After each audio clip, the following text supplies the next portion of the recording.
Hari TB Sedunia atau World TB Day diperingati setiap tanggal 24 Maret. Berdasarkan data dari WHO pada akhir tahun kemarin, Indonesia menduduki peringkat kedua dunia setelah India, teman-teman. TBC gitu ya. Kalau dulu orang nyebutnya TBC itu adalah penyakit menular yang memberikan beban yang besar kepada masyarakat dan negara. Selain itu, TBC dapat menyebabkan komplikasi yang berat hingga kematian. Oleh karena itu, teman-teman, mari kita berikan perhatian ke masalah penyakit TBC ini, terkait penyakit TBC ini sehingga bisa tercapai eliminasi TB secara nasional maupun global. Saya sekarang sudah bersama dengan Dr. Ellen Trio Sukmadewi. Beliau ini dokter poli TB di RSKK Rumah Sakit Kabupaten Kediri. Selamat datang di Radio Andika, Dr. Ellen. Alhamdulillah senang ketemu sama Dr. Ellen ini ya. Jadi kita banyak harus menggali banyak dari Dr. Ellen tentang tuberkulosis yang ternyata saya pikir penyakit ini hanya sudah hilang gitu ya. Ternyata masih sampai sekarang ini masih terus ada ya, Dok ya. Iya, benar Mbak Ari. Jadi kalau yang akhir tahun 2021 Indonesia itu di peringkat ketiga dunia. Nah, akhir tahun 2022 kita naik peringkat. Lah iya, itu jadi peringkat 2 dunia. Malah peringkat 2 gitu ya. Jadi makin banyak kita ini. Aduh, gitu ya. Tapi kita perlu pahami, mungkin selama ini kita hanya mendengar istilah-istilah TBC, tapi sebenarnya penyakit TBC itu yang seperti apa? Ya. Jadi sebenarnya TBC itu adalah suatu penyakit yang disebabkan oleh infeksi kuman, namanya Mycobacterium tuberculosis. Jadi karena disebabkan oleh infeksi, jadi dia juga bisa menular. Nah ini yang berbahaya karena dia bisa menyebar dan menyebarnya ini lewat udara. Jadi kita harus waspada. Betul mewaspadai. Iya, karena TBC ini pun juga bisa menyerang berbagai organ tubuh. Apa saja, Dok? Tidak hanya di paru, tapi yang pertama primer itu di paru. Tapi juga bisa di luar paru seperti di otak, di tulang, di usus, terus ada di kandungan juga. Jadi seperti itu. Oh, jadi organ-organ tubuh lainnya itu juga ternyata bisa diinfeksi oleh si kuman TBC ini ya. Mycobacterium tuberculosis yang tadi disebut dokter bisa menular lewat udara. Ya. Oke, berarti apa ya istilahnya ya? Antisipasi kita juga sama dengan pada saat virus corona kemarin. Ya, betul. Jadi terutama pada ruangan-ruangan yang tertutup, TBC ini kumannya ini bisa bertahan lebih dari 8 jam. 8 jam. Ya, jadi itulah pentingnya kenapa TBC ini harus menjadi perhatian, karena ternyata TBC ini tidak hanya menyerang mungkin golongan menengah ke bawah, tapi golongan menengah ke atas pun bisa terkena karena kan biasanya di ruangan tertutup yang ber-AC, tidak ada ventilasi. Seperti betul itu. Sekali, Dok. Ya. Saya juga pernah gitu mengetahui ada teman saya yang notabene juga dia dari kalangan berada gitu ya. Kok bisa juga terinfeksi oleh TBC itu? Betul. Jadi penularannya lebih karena jadi dari airborne atau dari semburan air liur, atau ketika kita batuk, pasien TB itu batuk atau bersin, dia mengeluarkan kuman juga di situ. Nah, kumannya ini bisa menyebar ke udara. Jadi bukan ini, kadang-kadang kan anggapan waktu itu apakah karena lingkungan rumahnya dia yang nggak bersih itu, apakah ini bisa menjadi, atau karena kita tertular selalu hanya karena tertular dari orang lain? Pasti tertular dari orang lain. Cuman lingkungan yang tidak bersih itu lingkungan yang lembab, tidak pernah terkena sinar matahari, tidak ada aliran udara, itu mendukung tumbuhnya si kuman ini. Jadi dia akan bertahan hidup lebih lama di ruangan itu, sehingga kalau ada orang lain, orang sehat masuk, ketika bernafas ya dia kumannya masuk. Oke. Tapi kita perlu kenal juga macam-macam penyakit TBC tadi ya. Ada tadi kan kalau yang diserang kan bisa berbagai macam organ tubuh kita. Tapi mungkin pengelompokan khususnya apakah ada? Iya, Mbak Ari. Jadi TB ini ada pada prinsipnya ada 2. Yang pertama TB paru, yang kedua TB di luar paru. Kalau medis kita nyebutnya TB ekstra paru. TB ekstra paru ini bisa di mana saja, mulai otak, ginjal, kelenjar, yang paling banyak biasanya TB kelenjar, terus usus, ya seperti itu. Jadi paru dan ekstra paru, paru dan luar paru. Gitu. Ya. Oke, nanti kita kenal lebih banyak lagi soal penyakit TBC ini. Orang yang kena TBC itu seperti apa? Gejala-gejalanya kita perlu tahu juga dia. Iya. Jangan-jangan saya ini batuk-batuk juga kena. Jadi yang pertama perlu saya jelaskan dulu, kalau TB yang menular itu adalah TBC paru, sehingga yang perlu perhatian khusus ini TBC paru ya. Jadi gejala TBC paru itu yang pertama batuk, tapi batuknya itu 2 minggu atau lebih. Jadi kalau hanya batuk setelah minum atau tersedak aja ya jangan curiga TB ya. Jadi batuk 2 minggu atau lebih, bisa juga batuk berdarah. Itu batuknya kering atau berdahak? Bisa kering, bisa berdahak, tetapi kebanyakan pasti ada episode berdahaknya. Iya. Terus selain itu juga ada demam sumer-sumer, terus berat badan turun tanpa disengaja. Kemudian ya nyeri dada itu juga bisa. Terus keringat pada malam hari tanpa aktivitas yang jelas. Jadi nggak ngapa-ngapain tapi keringat malam hari. Kemudian bisa juga sesak kalau memang infeksi TB parunya itu luas. Sesak nafas bisa. Jadi kalau sudah mengalami gejala-gejala seperti itu harus segera periksa ke dokter ya? Iya, pokoknya yang paling perlu diingat kalau batuknya sudah 2 minggu atau lebih, nggak sembuh-sembuh, sudah minum obat segala macam, nggak sembuh-sembuh, lebih baik diperiksa untuk apakah ada TBC atau tidak. Nah, di RSKK ada poli TB. Iya. Kalau mau periksa ke sana gimana dok caranya? Ya, tetap daftar lewat loket ya. Nanti biasanya diarahkan dulu ke poli paru, nanti ada screeningnya, gejala-gejalanya kita centangi. Kalau memang ini mengarah ke TBC paru ya nanti kita lakukan pemeriksaan penunjang di sana. Itu. Ya. Tapi ya tetap perlu kita ingat bahwa ternyata TBC itu tidak hanya paru ya dok ya? Iya. Nanti ternyata organ-organ lain. Nanti kalau kita bisa gali lagi infonya, kita akan ketahui lebih banyak soal TBC ini. Pak Suparlan di pesantren menanyakan bagaimana membedakan TBC dengan gejala batuk berdarah imbas penyakit lainnya. Bu Astuti di Sanan Kulon Blitar, berapa lama penyembuhan penyakit TBC pada dewasa dan apakah penyakit ini rentan menular pada anak apabila ibu mengalami TBC? Oke. Dok, silahkan diberikan tanggapan. Ya, dari Bapak tadi ya, Pak Suparlan pesantren. Iya, bagaimana membedakan batuk berdarah pada pasien TB dengan penyakit yang lain ya. Yang pertama yang pasti kita tinjau adalah riwayat penyakitnya. Selain itu gejala-gejala yang lain. Kalau TB itu selalu disertai gejala yang lain tadi seperti sumer, terus makin kurus juga dan lain-lain ya. Terus untuk memastikan memang harus diperiksa entah itu dengan foto ronsen atau yang paling gold standarnya dari pemeriksaan TB adalah pemeriksaan dahak. Dahak. Iya. Jadi memang agak sulit kalau untuk membedakan, kita orang awam membedakan ini TB atau bukan, ya itu memang agak sulit, tetapi memang harus diperiksa. Harus ada tes lebih lanjut ya dok ya? Pemeriksaan penunjang yang lain. Pemeriksaan penunjang, ya. Oke, gitu. Kalau untuk yang Bu Astuti di Sanan Kulon Blitar, berapa lama penyembuhan? Untuk penyembuhan TB itu sesuai pengobatan, sesuai guideline dari pemerintah. Pengobatannya itu minimal 6 bulan. Minimal ya dok? Iya, minum obat terus selama 6 bulan dan nggak boleh putus. Iya, saya dengar gitu ya, nggak boleh putus ya. Nggak boleh putus dan itu minimal.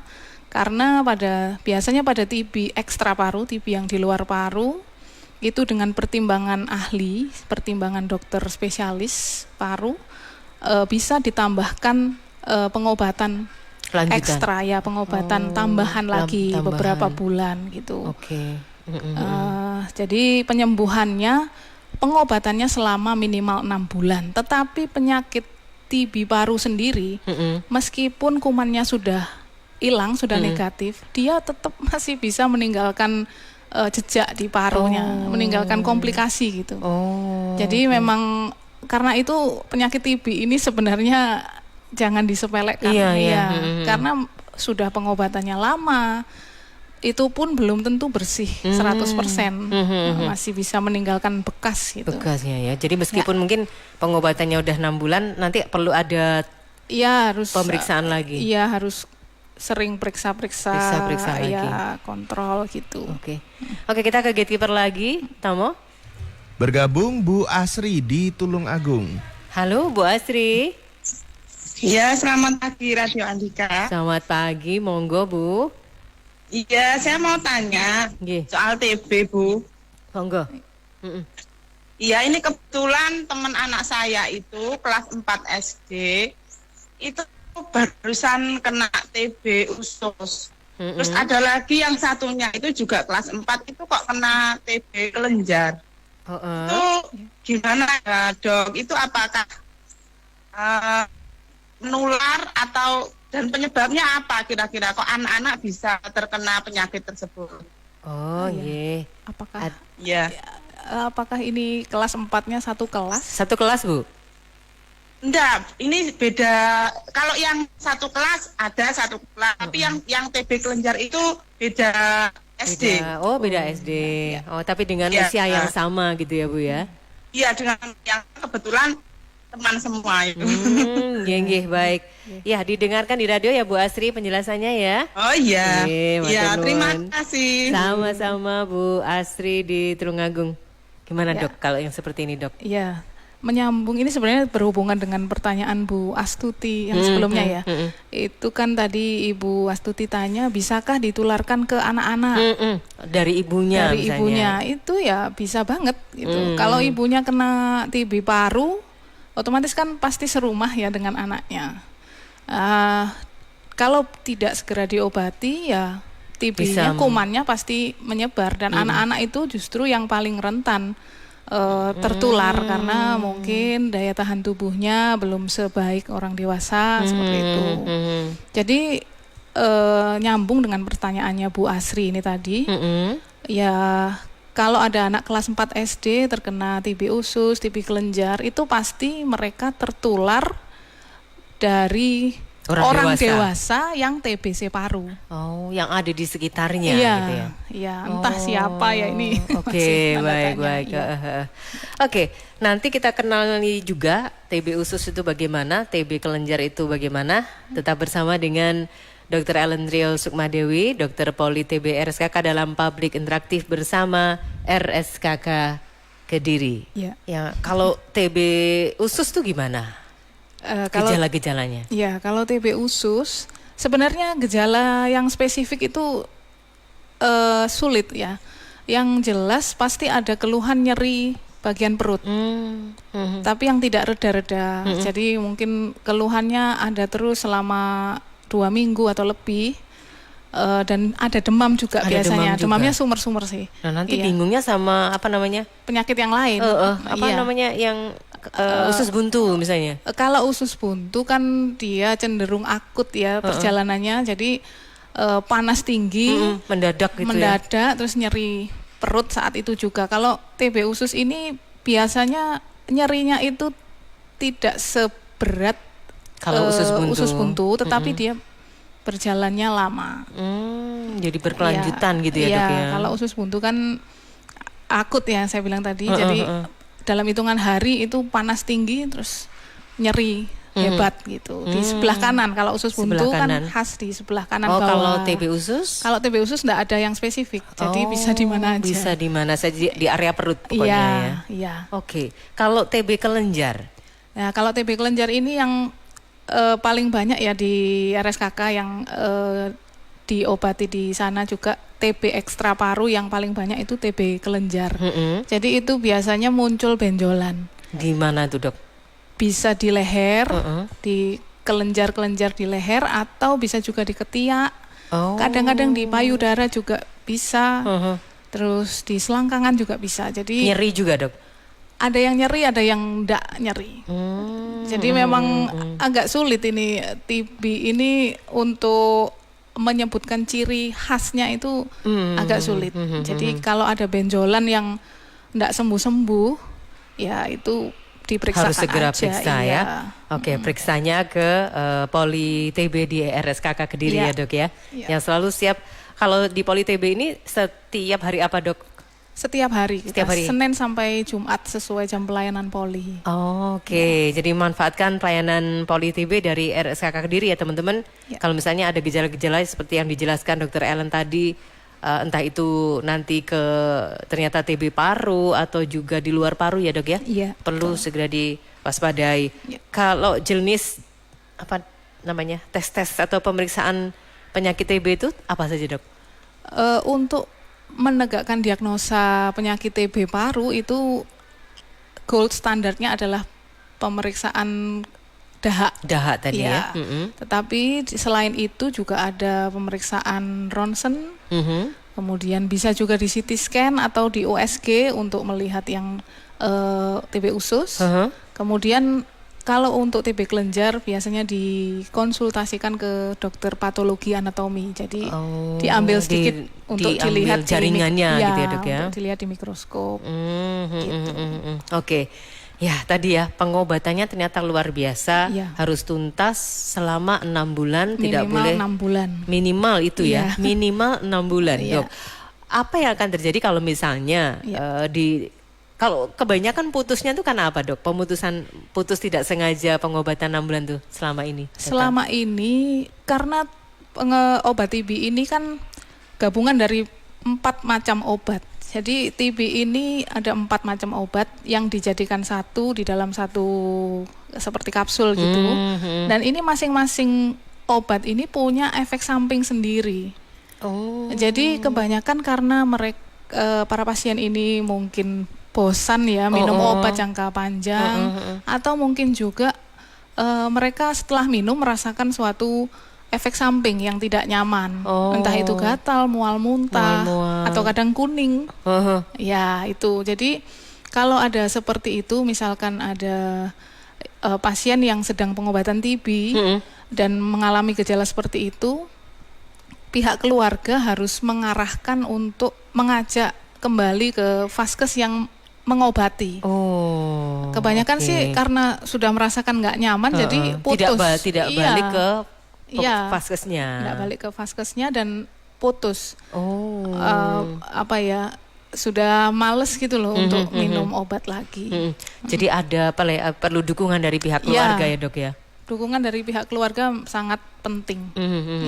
Didorong, mungkin diberi gambaran kalau tidak sembuh itu bagaimana. Kalau sembuh itu kan nanti ada satu keuntungan tersendiri dari pengobatan tersebut itu ya. Kalau begitu Dok, proses penyembuhan TBC ini kan tidak hanya si pasien sendiri yang diberi pemahaman dan sebagainya. Iya. Jadi sebenarnya dari pemerintah itu sudah sejak lama mencanangkan untuk ada pengawas menelan obat. Pengawas menelan obat. Jadi dari pihak keluarga sendiri dan juga dari pihak petugas vaskes itu ada yang mengawasi itu. Tapi yang paling penting adalah peran keluarga serumah sih. Jadi untuk memastikan apakah obatnya ini benar-benar diminum atau dibuang. Jangan-jangan begitu ya Dok ya. Terus juga untuk pemenuhan nutrisi selama pengobatan TB. Karena untuk TBC ini nutrisi juga penting. Jadi makanan yang tinggi protein itu sangat penting untuk keberhasilan pengobatan TB. Iya, karena kan kalau daya tahan tubuh kita kuat, maka si bakteri itu sendiri kan bisa kita lawan gitu ya. Cepat kalahnya ya. Ini belajar dari Corona 2 tahun itu Dok ya. Jadi kita mesti seperti itu gitu ya, memperkuat daya tahan tubuh kita ya. Untuk TBC ini apa bisa dialami pada anak bayi yang baru lahir, istilahnya bawaan, apakah langsung bisa terkena TBC? Bu Dinda di Kandangan Kediri, poli untuk TBC itu buka jam berapa ya kira-kira? Cara daftarnya bagaimana? Karena saya terkena TBC baru 6 bulan. Selama ini hanya berobat di puskesmas. Oh begitu, Baik Dok, kita berikan jawaban ya untuk 2 pertanyaan barusan. Iya. Yang dari Ngadiluih tadi Bapak siapa? Pak Danang. Iya. Pak Danang tadi bertanya apakah bayi baru lahir apa bisa terkena TB? Terus tadi kan menyinggung bawaan. Apakah ya. bawaan penyakit Ya. TB itu? Penyakit TB yang jelas bukan penyakit bawaan. Jadi bayi yang baru lahir, kalau dia belum kemasukan kuman TB ya dia tidak terkena TB meskipun ibunya pasien TB.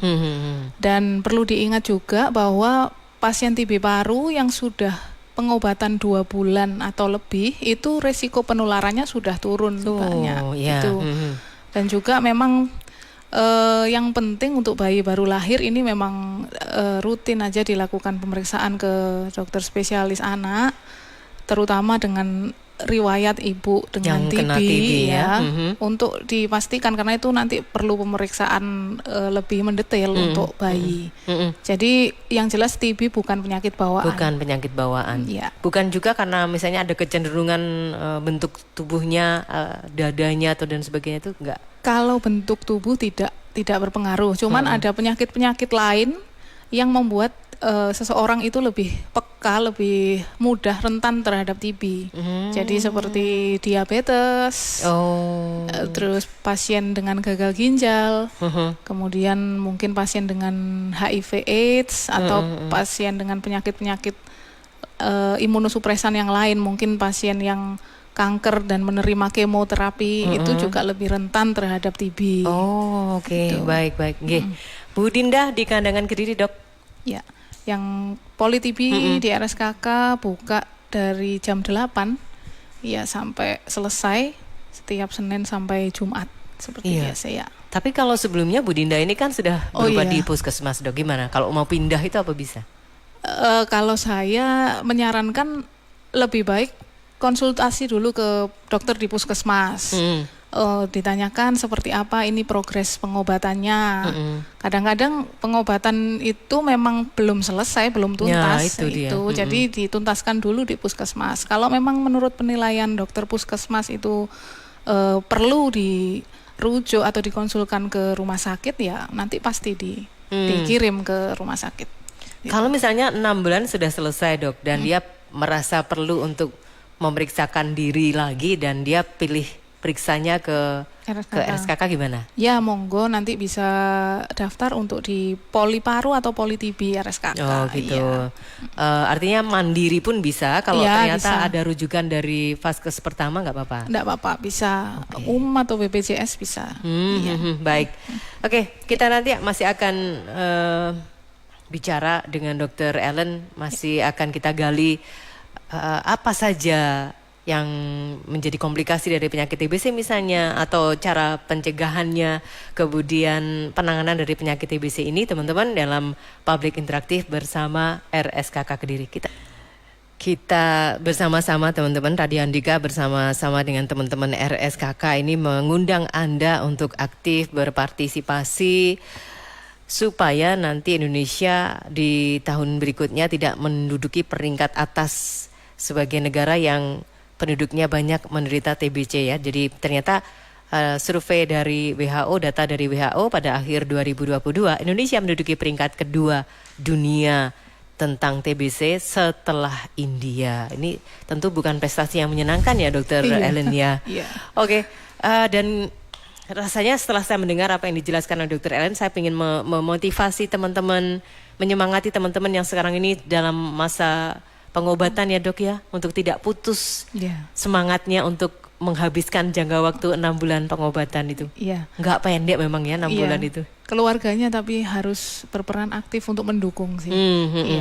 Baik, oke Dok, tentang penanganan dari TBC sendiri, tentang obat-obatan juga, dan kemudian pemerintah sudah menyiapkan obat itu dilakukan selama 6 bulan. Terdiri dari obat apa saja sih, Dok, yang harus diminum? Iya, jadi pemerintah bersama Global Fund ya, dan di dunia ini sudah menyiapkan obat satu paket. Jadi satu pasien itu akan mendapatkan satu kotak, satu box. Itu isinya obat yang bisa diminum sampai selesai, sampai 6 bulan. Dalam satu biji obat itu terdapat 4 macam obat. Jadi ada rifampicin, isoniazid, etambutol, dan pirasinamid. Itu nama obat-obatan untuk TB ya. Dan Nanti ada 2 fase. Jadi 2 bulan awal itu fase intensif, terdiri dari 4 macam obat ini. Nah, nanti 4 bulan selanjutnya itu namanya fase lanjutan, itu isinya 2 macam obat, rifampicin dan isoniazid. Jadi sudah berkurang obatnya. Nah, di 2 bulan awal ini yang paling penting. Yang terberat ya, iya, ya, yang terberat di situ perjuangannya. Jadi perjuangan berat di 2 bulan awal, tetapi kalau lulus di 2 bulan awal ini resiko penularan sudah turun drastis. Gitu. Ya. Jadi berarti dalam satu box itu sudah dikelompokkan ya dok, mana yang diminum di 2 bulan awal, kemudian 2 bulan berikutnya dan 2 bulan berikutnya. Iya, di 2 bulan awal dan 4 bulan selanjutnya. Ya. Jadi semangat yang mungkin pengobatannya masih 2 bulan awal, memang berat. Dampaknya yang dirasakan cukup berat ya. Wong 1 macam antibiotik saja sudah bikin mual. Kalau 4 macam itu luar biasa. Tapi semangat teman-teman untuk sembuh ya. Yang sekarang mungkin sedang kena TB. Komplikasinya dok, kalau tidak diobati itu apa saja TBC ini? Komplikasi kalau TB paru misalkan tidak diobati, yang pertama jelas komplikasinya dirasakan oleh banyak orang. Yaitu penularan ke keluarga dan teman-teman dekatnya. Nah, ini kan merugikan banyak orang juga. Kemudian komplikasi yang kedua, ada komplikasi yang terjadi di paru dan juga komplikasi di luar paru. Kalau yang komplikasi di paru, misalkan ada paru yang mengeras, jadi parunya itu bisa rusak. Jadi sehingga dia akan sesek, batuk berdarah terus, sesak terus seumur hidup, itu bisa. Karena paru-parunya nggak bisa mengembang tidak ya? Bisa, karena mengeras tadi. Ya, tidak bisa kembali normal 100% itu. Jadi sudah kadung rusak, jadi ya tetap rusaknya permanen gitu. Terus kalau yang komplikasi di luar paru ya bisa aja parunya TB-nya itu nyebar ke otak atau ke organ-organ lain yang saya bilang tadi, itu juga bentuk dari komplikasi. Itu sampai kematian. Pengobatan itu juga latar belakangnya adalah menyayangi keluarga dan juga menyayangi teman-teman yang ada di sekitar kita. Iya, betul. Baik. Pak Hartadi Lestiono di Perumnas Ngronggo Kota Kediri, apakah penderita TB paru bisa menularkan dengan jenis TB yang berbeda? Bu Tami di Mojoroto, apakah kalau sudah selesai pengobatan 6 bulan bisa terkena TB lagi? Karena masih sering batuk-batuk lama, apakah batuknya karena ada masalah pada parunya? Apakah karena TB tersebut bisa kambuh kembali? Pak Agus di Tulungagung, apakah penyebab penderita TBC yang sudah dinyatakan sembuh masih sering batuk, sesak nafas, dan keluar dahak? Mohon penjelasannya. Monggo Dr. Ellen segera kita berikan jawaban. Dari Pak Hartadi di Ngronggo TB, apakah TB paru bisa menular jadi TB yang lain gitu? Ya bisa banget. Jadi memang penularan TB sekali lagi itu ditularkan oleh pasien TB paru. Kumannya keluar dari pasien TB paru dan itu masuk ke dalam tubuh, bisa nyangkutnya di mana aja. Tapi jenis bakterinya satu sebenarnya, Mycobacterium tuberculosis. Jadi TB yang di luar paru itu pasti terkenanya dari pasien TB paru. Baik. Kalau Bu Tami di Mojoroto? Pertanyaannya Bu Tami dan Pak Agus ini mirip-mirip ya. Kalau sudah pengobatan 6 bulan, apakah bisa kena TB lagi? Itu ya bisa banget. Jadi namanya TB relapse atau kambuh. Cuman perlu diingat bahwa pasien yang sudah selesai pengobatan 6 bulan dan sudah dinyatakan sembuh, dalam artian kumannya sudah negatif, dia bisa saja terkena lagi dari orang lain. Iya, jadi kuman TB milik orang lain itu masuk lagi ke badannya si pasien ini.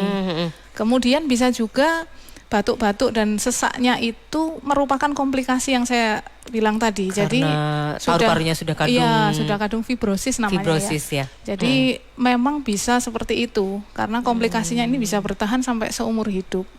Makanya itu pentingnya untuk deteksi dini, sejak dini penyakit TB ini supaya infeksinya segera diatasi sehingga tidak terlalu luas bagian paru yang kena, sehingga komplikasinya pun minimal. Baik. Ya, nanti setelah ini Dr. Ellen akan mengingatkan lagi tanda-tanda kalau kita itu kapan perlu untuk memeriksakan diri ke dokter ya, kalau misalnya ada gejala-gejala yang kok kelihatannya mencurigakan mengarah ke TBC atau ke TB. Oke, masih di Publik Interaktif bersama RSKK. Dr. Ellen akan mengingatkan kembali dok, gejala-gejala yang perlu diwaspadai dan bagaimana cara pengobatan juga pencegahan TBC ini. Ya. Jadi karena TBC ini merupakan suatu penyakit yang memberikan beban yang besar bagi masyarakat dan negara, saya ingin memberikan pesan sih ini untuk warga, untuk masyarakat dan untuk nakes. Untuk nakes juga? Ya, untuk masyarakat ini yang penting ketika Anda mengalami gejala batuk 2 minggu atau lebih, demam sumber-sumber, berat badannya turun, sudah jangan ragu untuk langsung periksa. Bisa periksa ke vaskes terdekat atau kalau ingin lebih mantap bisa ke RSKK ya, ada poli TB-nya khusus. Poli TB ya. Kemudian yang kedua, pesan untuk nakes, di sini saya ingin mengajak untuk nakes semuanya, mari kita obati TB ini sesuai dengan standar protokol yang benar sesuai pemerintah gitu, supaya diharapkan angka TB di Indonesia ini bisa turun ya, iya. Bukan lagi peringkat bukan 2, lagi naik. Jangan-jangan nanti peringkat 1 lah, iya. Jangan sampai ya. Terus untuk mungkin orang-orang yang sedang menjalani pengobatan TB, monggo semangat keluarganya terus. Juga harus semangat, jangan kendor, makan yang banyak, nah, iya. Itu dia ya. Terus juga semangat untuk Anda sendiri dan untuk keluarga, ya, supaya tidak tertular yang lain. Tapi sebenarnya kan bisa dicegah toh dok? Bisa. Penyakit TB ini bisa dicegah. Dengan cara? Iya. Jadi yang pertama jelas harus sadar diri. Harus tahu kalau memang batuknya sudah dirasa lama, segeralah periksa. Semakin cepat terdeteksi TB-nya, semakin cepat diobati, semakin minim kemungkinan menyebar, dan semakin kecil kemungkinan komplikasi. Terus yang kedua, tentu saja jaga kesehatan ya, maksudnya adalah gaya hidup sehat. Jangan konsumsi gula berlebihan supaya tidak terkena diabetes. Nanti kan gampang kena TB gampang gitu kena ya. TB ya, olahraga yang teratur sesuai kemampuan. Ya, sudah makan makanan yang bergizi.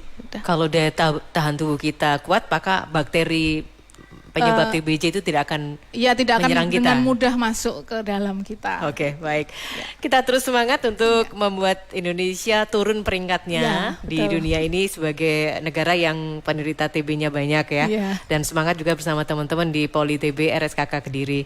Dr. Ellen, terima kasih. Saya sudah dapat wawasan, pendengar juga begitu, dapat wawasan. Semoga kita semua dalam keadaan sehat terus ya dok ya. Amin. Oke, sampai ketemu lagi dok.